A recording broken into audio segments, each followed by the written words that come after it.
Recently जो अतुल सुभाष का case सामने आया था, इसके ऊपर पूरी देश की निगाहें हैं। जस्टिस के लिए काफी ज्यादा मांग उठ रही है कि अतुल सुभाष को जस्टिस मिलना चाहिए। लेकिन इस केस में बहुत ही इंपॉर्टेंट मोड़ आया है। 4 जनवरी को पता चलता है कि बेंगलुरु के कोर्ट के द्वारा यहाँ पे जो अतुल सुभाष की वाइफ है निकिता सिंघानिया और साथ ही साथ उनके जो इन लॉज हैं उनको यहाँ पे बेल दे दी गई है। तो इस वीडियो के अंदर समझेंगे कि किस बेसिस पे इनको बेल मिली है। अतुल सुभाष का केस अभी बेंगलुरु कोर्ट में चल रहा है क्योंकि बैंगलोर में उनकी डेथ हुई थी और वो वहां पे काम करते थे। तो यहाँ पे आप देख सकते हैं कि अतुल सुभाष की जो वाइफ है निकिता सिंघानिया और उनके 2 ब्रदर और उनकी माँ, इन तीनों को बेल मिल चुकी है। ये एक इंटरिम बेल है जो कि बेंगलुरु कोर्ट के द्वारा दिया गया है। और हम सब जानते हैं कि अतुल सुभाष का केस क्या था। उन्होंने 1 महीना पहले सुसाइड किया था और उन्होंने डायरेक्टली आरोप अपने इन लॉज और अपनी वाइफ पे लगाया था और साथ ही साथ जो जज हैं उत्तर प्रदेश में उनके ऊपर भी लगाया था। और जब अतुल सुभाष का वीडियो सामने आया तो निकिता और उसकी फैमिली फरार हो गए, जिसके बाद बेंगलुरु पुलिस को FIR दर्ज करना पड़ा। फिर उसके बाद निकिता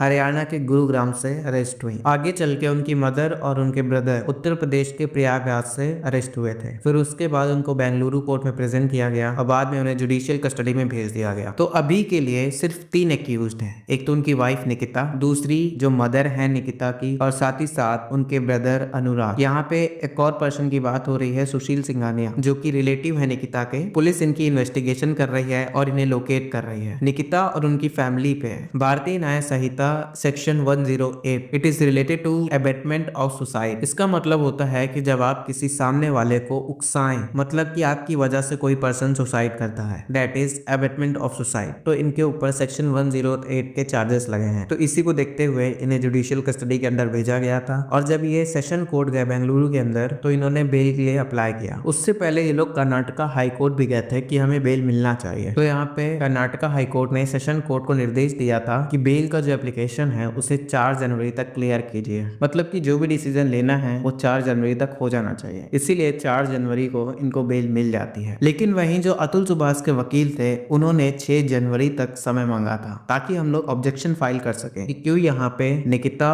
और उसकी फैमिली को बेल नहीं मिलना चाहिए। तो क्वेश्चन यहाँ पे यही आता है कि इनको बेल क्यों मिली। तो देखिए यहाँ पर होता क्या है, भले ही हम लोग मीडिया के आगे कुछ भी कह लें, अल्टीमेटली कोर्ट के अंदर चीजें सबूत और गवाहों के हिसाब से ही चलती हैं। तो निकिता के जो लॉयर हैं भरत कुमार, उन्होंने कोर्ट के अंदर ये आर्गुमेंट रखा कि जो पुलिस ने निकिता और उसकी फैमिली को अरेस्ट किया है वो अनलॉफुल है, मतलब कि वो गलत तरीके से अरेस्ट की गई है। यहाँ पे उन्होंने आर्गुमेंट ये दिया कोर्ट को कि सिर्फ और सिर्फ सुसाइड नोट के आधार पर और वीडियो जो कि इंटरनेट पे बहुत ही वायरल हो रखा है उसके आधार पे अरेस्ट किया गया है। तो इसी वजह से कोर्ट ने इनको बेल दे दी। तो क्वेश्चन ये भी आता है कि अतुल सुभाष के लॉयर ने क्या ऑब्जेक्शन किया। तो यहाँ पे उनका ये कहना है कि सुसाइड नोट फॉरेंसिक के लिए भेजा गया है, पर यहाँ पे कोर्ट ने अभी तक उसे कंसीडर नहीं किया है। जो सुसाइड नोट है जो अतुल सुभाष ने लिखा था और जो सुसाइड वीडियो है उससे भी फॉरेंसिक में भेजी गई। उसके अलावा जो हैंडराइटिंग है उसको भी एग्जामिन किया जा रहा है। इसी वजह से जो एडवोकेट हैं अतुल सुभाष के, वो बार बार कह रहे थे कि हम फैक्चुअल इन्फॉर्मेशन के बेस पे आर्ग्यूमेंट कर रहे हैं। और यहाँ पे जो अतुल सुभाष के ब्रदर हैं उन्होंने ही ये पूरा मामला दर्ज कराया था। तो उनका यहाँ पे कहना है कि हम लोगों ने 15 ऑब्जेक्शन रखे थे कि बेल ना दिया जाए, और उसमें से सबसे बड़ा ऑब्जेक्शन ही यही था कि अभी तक इन्वेस्टिगेशन कंप्लीट नहीं हुई है। और अतुल सुभाष के जो पिता हैं वो रिक्वेस्ट कर रहे हैं प्राइम मिनिस्टर नरेंद्र मोदी जी से कि वो इस केस में डायरेक्ट इंटरवीन करें और यहाँ पे खोजा जाए कि उनका ग्रैंडसन है कहाँ। और इस इंसिडेंट के बाद वापस से आवाजें उठ रही हैं कि यहाँ पर मेन के लिए भी लॉज होने चाहिए, कि हमारे देश के अंदर जो कानून बने हुए हैं वो क्या सिर्फ महिलाओं को ही फेवर करते हैं। धन्यवाद।